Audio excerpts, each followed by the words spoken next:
Part 1. The Central and Super Universes. Sponsored by Uversa Corps, the Super Universe personalities, and with the authority of the Ovantron, Ancient of Days. Part 1. The Central and Super Universes. Paper 1. Universal Father.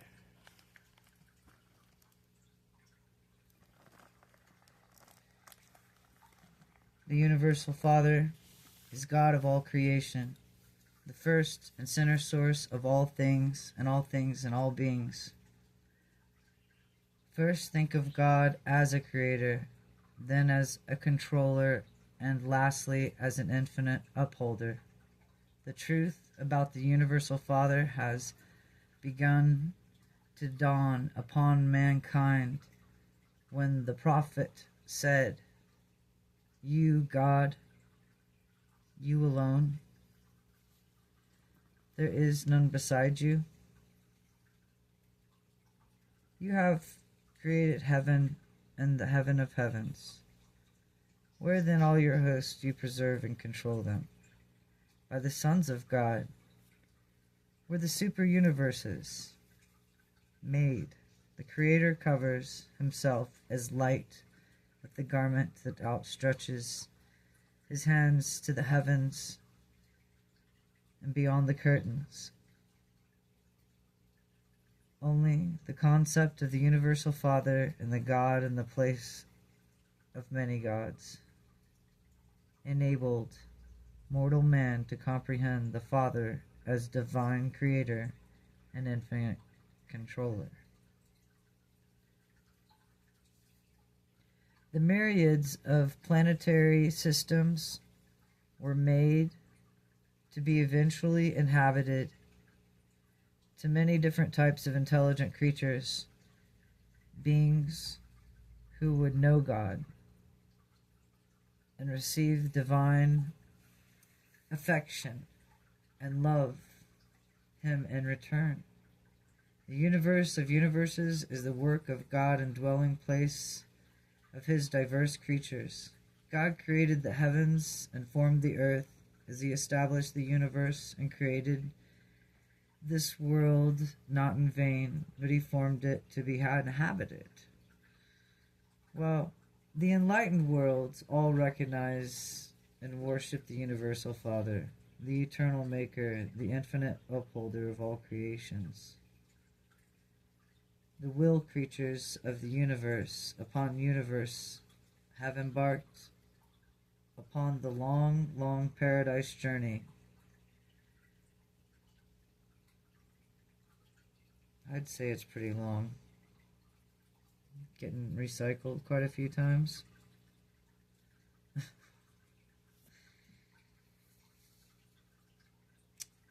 The fascinating struggle of the eternal adventure of attaining God the Father when God is within you. The transcendent goal of the children of time is to find the eternal God, to comprehend the divine nature, and to recognize the Universal Father. God-knowing creatures have only one supreme ambition, just one consuming desire, and that is to become as they are in their spheres, like Him, as to be is in His paradise, perfection and personality, in His universal sphere and righteousness, supremacy. From the Universal Father, who inhabits eternity, has gone forth the supreme mandate: be you perfect, even as I am perfect. In love and mercy, the messengers of paradise have carried this divine exhortation down through the ages and out through the divine universe, even to such lowly creatures and animals and as humans, races of this little Urantia Earth.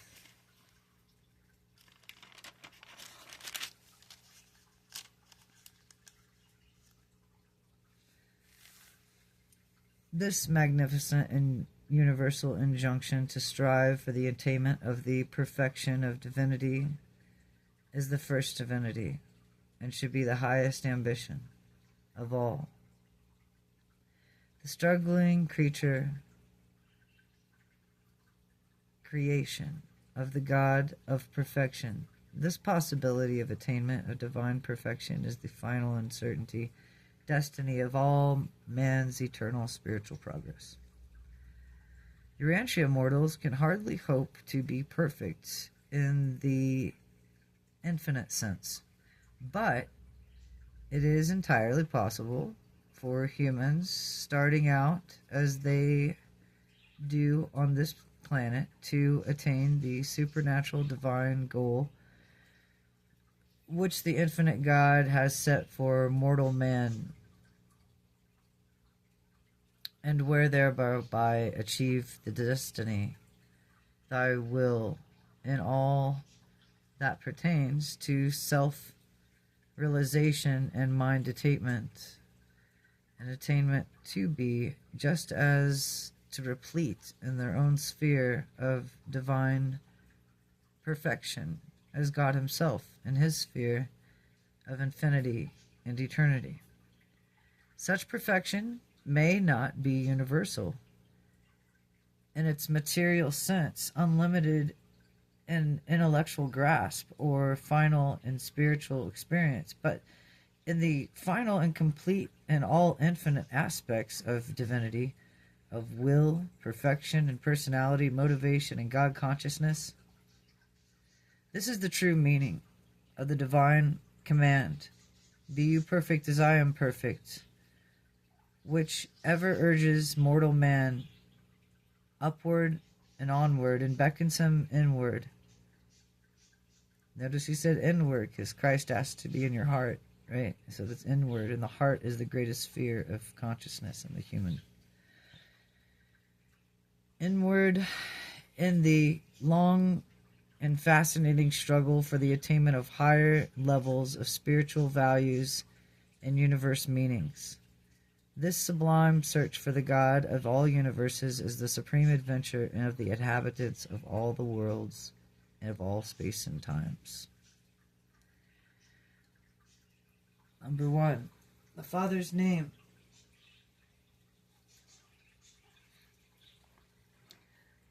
Of all the names by which Father in heaven is known throughout the universe, those which designate him as first source and the universe center are most encountered. The first Father is known as various names in universes and different structures in the same universe. The names which creatures are the Creator, the first source, the universal center, was never revealed by only a name, only by nature, for which we believe that we are the children of this Creator. It is the only natural that we should eventually call him Father. But it is, I love to call him Abba, it's Father, same thing. But it is the name of our own choosing, and it grows out of the recognition of our personal relationship with the first source and Creator. So everybody has a different personal relationship with the Creator, with first source and center, who is Abba God, the only Father. And the universal Father never imposes any kind of arbitrary recognition or formal worship or slavish service upon the intelligent will creatures. Let's get that clear right now. And that's exactly what this says. So, Universal Father never imposes any form or arbitrary recognition of formal worship or slavish service of intelligent will creatures. Okay, which would be you guys. He doesn't force that. That's something that comes from within because you love him. If you concentrate on him, love him, that's a relationship. That's like loving on him. It isn't forced. He doesn't encourage that. Okay? Inhabitants, the evolutionary inhabitants of this world, So, no slavish service upon the intelligent will creatures of the universes. The evolutionary inhabitants of the world of time and space must of themselves in their own hearts recognize love, voluntary worship. The Creator refuses to correct or compel the submission of the spiritual free wills in his material creatures. The affectionate dedication of the human will to the Father of the Father's will is the man's choicest gift of God. In fact, such consecration of the creature will constitutes man's only possible gift of the true value to the Paradise Father. In God, man lives, moves, and his being. There is nothing which man can give to God except this, choosing to abide by the Father's will, and such decisions affected by intelligent will creatures of the universes constitute the reality of that true worship, which is so satisfying to the love-dominated nature of the Creator Father. It's beautiful because he is a loving Father. When you have once become truly God conscious, after you really discover the majestic Creator and being, to experience the realization of the indwelling presence of the Divine Controller, then in accordance with your alignment and your enlightenment, in accordance with the manner and the method of which the Divine Sons reveal God, you will find a name for the Universal Father, which will adequately express your concept. Like I told you, mine's Abba for him, for the concept of the first great source and center. And that's what Jesus called him too, was Abba. So he's the only one to be called Father, the first source and center of all of us. And so, on different worlds and in different various universes, the Creator becomes known by numerous appellations in spirit and relationships, all meaning the same in words and in symbols, each name standing on its degree or depth or of enlightenment or enthronement in the hearts of his creatures of any given realm. Near the center of the universe of universes, the Universal Father is generally known by his name, which has been regarded as meaning the first source, farther out in the universes of all space and beyond all time, in terms of employed and designated to the Universal Father, more oftentimes Universal Center. Still further out in the starry creation, he is known as the headquarters of all worlds of your local universe, and as the first creature and creative source of divine center in one nearby constellation, God is called the Father of universes. In another infinite upholder in the east, the divine controller, he has been designated as the Father of all lights and the gift of all life and the all-powerful one. On these worlds, where a Paradise Father and the Son has lived in a bestowal life, God is generally known as the same name is indicative as personal relationships, tender affection, and fatherly devotion. On your constellation and headquarters, God is referred to as a Universal Father, and on different planets and on your local systems and inhabited worlds, he is variously known as Father of all fathers, the Paradise Father, the Havana Father, the Spirit Father. Those who know God through revelations of the bestowals of the Paradise Sons eventually yield to the sentimental, and the bestowals of the Paradise Sons eventually yield to the sentimental appeal of the touching relationship of the Creator. an association creature with Creator, as referred to as God our Father. On a planet of sex creatures, in a world where the impulses of parental emotions are inherent in the hearts of the intelligent beings, the term father becomes very expressive, an appropriate name of the eternal Father. He is the best known as the universally acknowledged on your own planet, Earth, or Urantia, by the name of God. The name he is given on this of little importance. The significant thing is that you should know and aspire to be like him, which is love, it says. Your prophets of old truly called him the everlasting God and referred to him as one who inhabits eternity. 2. The reality of God.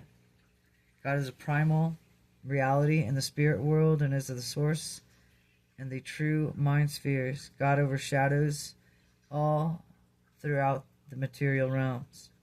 To all created intelligences, God is a personality, and to the universe of all universes, he is the first source and center of all eternity and all eternal reality. God is neither man nor childlike.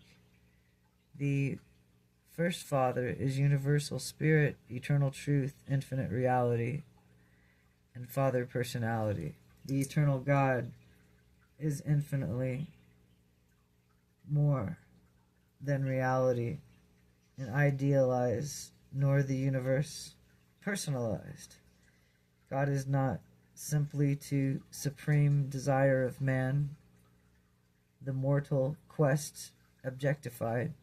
Neither is God merely the concept of a power potential of righteousness. The universal Father is not a synonym for mature or nature.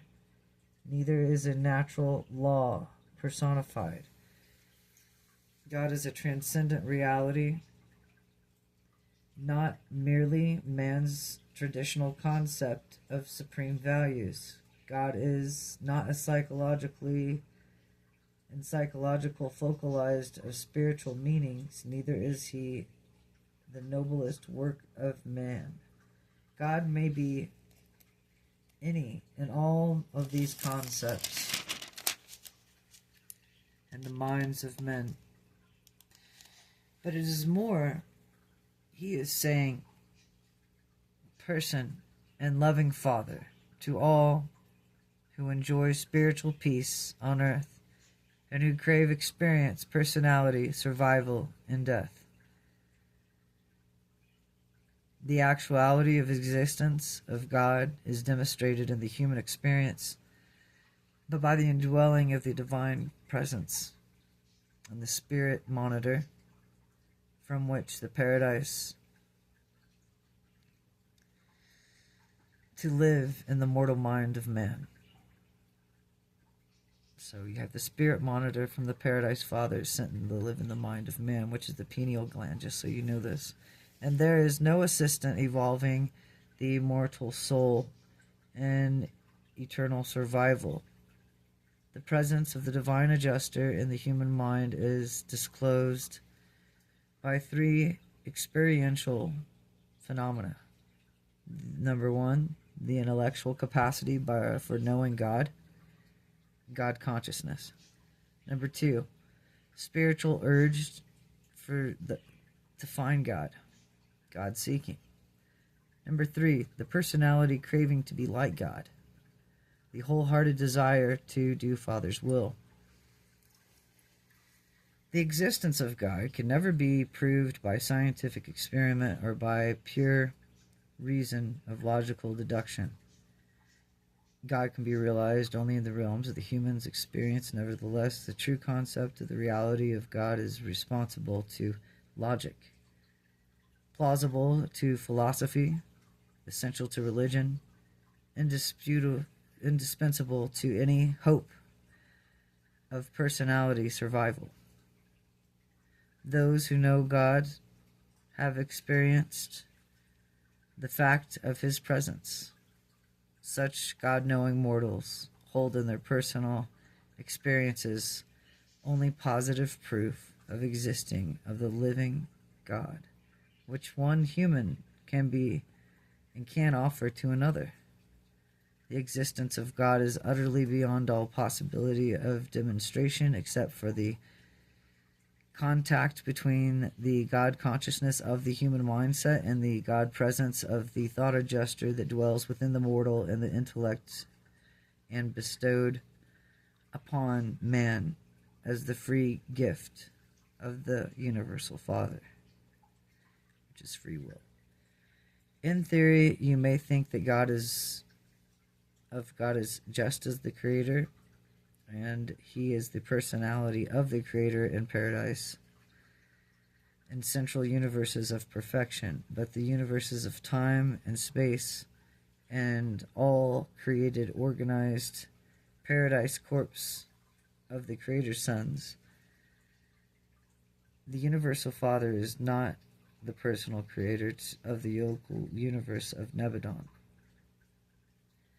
The universe in which you live in the creation of the son of Michael through the Father does not personally create the evolutionary universes, nor does he control them of their universal relationships in any certain ways or manifestations of the physical mind and spiritual energies. God the Father is the personal creator of the paradise universe in association with the eternal Son, the creator of all personal universe creators.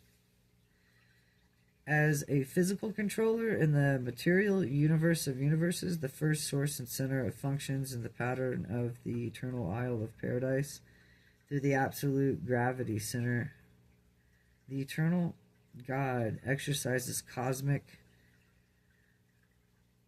over-control. That's an interesting concept. Of the physical level equally in eternal super and central universes throughout the universes of universes. As mind, God functions in the deity of the universe spirit. As spirit, God is manifest, and in the person of the eternal Son, and in the persons of the divine children of the eternal Son. The interrelation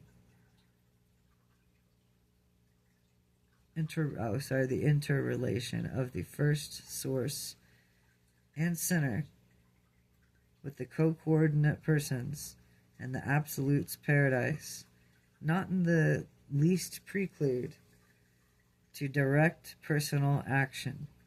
The universal Father throughout all creation and all levels thereof, the presence of his fragmentized spirit, the Creator Father, maintains intimate contact with his creature children of his created universes. So you know how we always think of ourselves as separate from God. We're fragmented, we're separate. Fragmented means separate from God, and we are the creature children created in his created universes, right?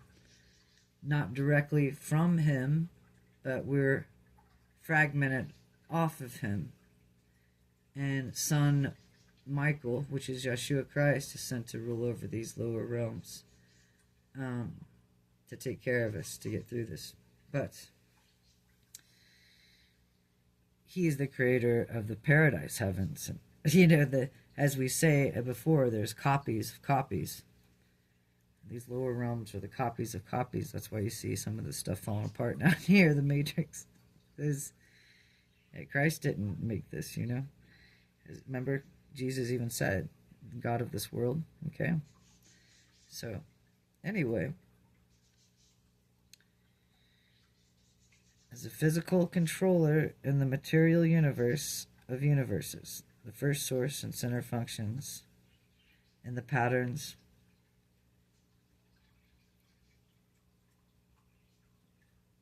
the patterns again, and the patterns of the eternal Isle of Paradise, and through this absolute gravity center, an eternal God exercises cosmic over control at the physical level of equally in the central universe and throughout the universe of universes. As mind, God functions in the deity of the infinite spirit as spirit. God is manifest in the person as the eternal Son. He came through as Yeshua Christ. And in the persons of the divine children of the eternal Son, which is us, the ones that put our love and hope and belief in Christ, and as one with God, to be one with God ourselves through him, that same doorway, the reflection mirror, as they say. Control. Let's go over that again. As a physical controller in the material universe of universes, the first source and center functions and patterns of the eternal Isle of Paradise, and through the absolute gravity center, source, and eternal God exercises cosmic over control of the physical level inequality in the central universes throughout the universe of universes. As mind, God functions as the deity of the infinite spirit as spirit. God is manifest in as person of the eternal Son and the persons of the center and his coordinated persons. And absolute paradise does not in the least preclude the direct personal action of the universal Father throughout all creation and all the levels thereof. Though the presence of fragmentized spirit and Creator Father maintains immediate contact with his creature children and his created universes. All right. On to the next one.